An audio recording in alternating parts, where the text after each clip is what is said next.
Thank you. That's really nice to receive. I really appreciate that. On behalf of our trustees, Claire Hoffman and Ben Goldhirsh, our outstanding team who put all of this together, and all of our partners, welcome to the 2025 LA2050 Grantee Showcase. Our yes, okay. This is a rowdy crew. We're just gonna roll with it. I got a lot of names to get through too, so I was gonna ask you to hold your applause, but we'll see if that works. Our LA2050 initiative drives and tracks progress to a shared vision for the future of Los Angeles. We are centered around 5 goals: making LA the best place to play, create, connect, live, and learn.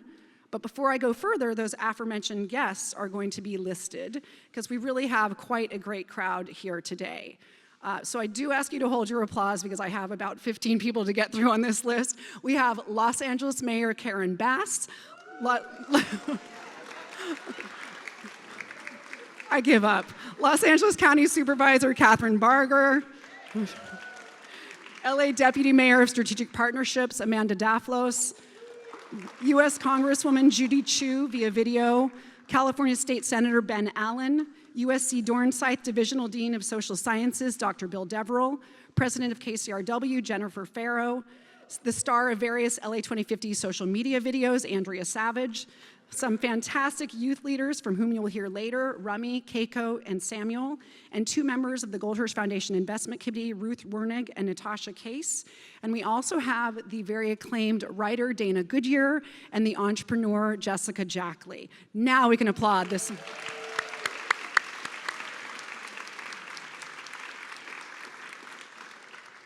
But we are really here to celebrate the 55 outstanding nonprofit organizations who are receiving nearly $3 million in funds through this year's LA2050 Grants Challenge.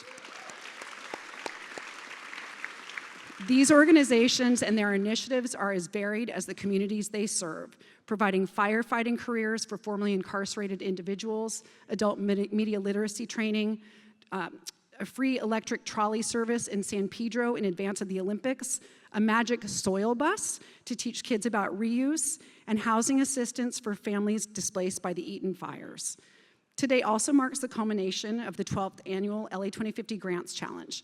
And this year, nearly 140,000 votes were cast by Angelenos to determine which issues matter most to them in 12 languages and representing 96% of LA County zip codes.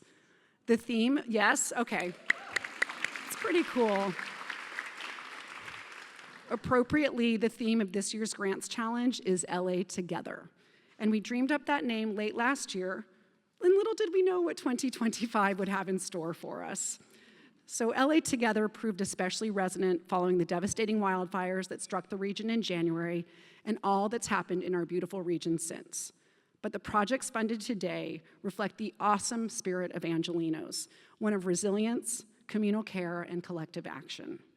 LA Together also reflects the Goldhirsh Foundation's commitment to experimentation, collaboration, and responsiveness to the needs of the community.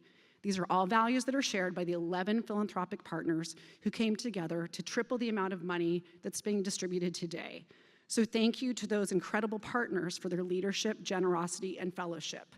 They are the Eli and Edith Broad Foundation, the Conrad and Hilton Foundation, the Los Angeles Dodgers Foundation, the SNAP Foundation, the John N. Cali Foundation, the Elbaz Family Foundation, the R.N.S. Kane Foundation, the Fox Foundation, and joining the Grants Challenge for the first time, the Brunswick Foundation and OpenAI Academy.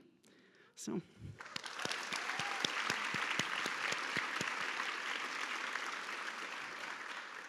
And beyond financial support, the Goldhirsh Foundation provides human and social capital via technical assistance, networking opportunities, and mentorship.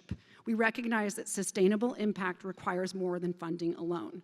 So for example, since 2019, we've been tracking progress in AI, especially as related to ethics and community impact.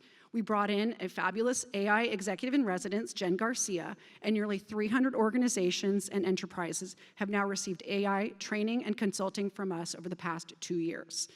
And this summer, we piloted a residencies program, during which 7 nonprofit executives received week-long residencies in Costa Rica, away from the daily operational pressures of their jobs. The head of that organization in Costa Rica, Alejandra Soler, is also with us today. So, thanks. And it's my pleasure to tell you about today's MC, the marvelous Sarah McGregor. In an era where solid journalism is essential and one of the last remaining bastions for civic dialogue, Sarah has a tremendous responsibility. Sarah is managing editor of Bloomberg's national team, overseeing coverage for more than a dozen US bureaus. Before that, she served as the Los Angeles bureau chief and led economic policy in Washington, steering coverage of the trade wars and global financial institutions. But before Sarah takes the podium, we have a very special speaker. Mayor Karen Bass is the 43rd mayor of Los Angeles, the first woman and the second African American to hold this position. A lifelong Angelino, she began her career as a nurse and later founded the lauded and much beloved nonprofit Community Coalition. After being elected to the California Assembly, then its speaker, she represented Los Angeles in Congress, where she championed small businesses and child welfare reform. Every year, LA2050 asks Angelinos which issues matter most to them. Each of the past 4 years, affordable housing and homelessness has been the #1 issue by far. Under Mayor Bass's leadership, thousands more unhoused Angelinos have come inside, leading to a reported drop in homelessness for the first time in years. Mayor Bass's career is one of community-rooted leadership and impact. Please join me in welcoming Mayor Bass.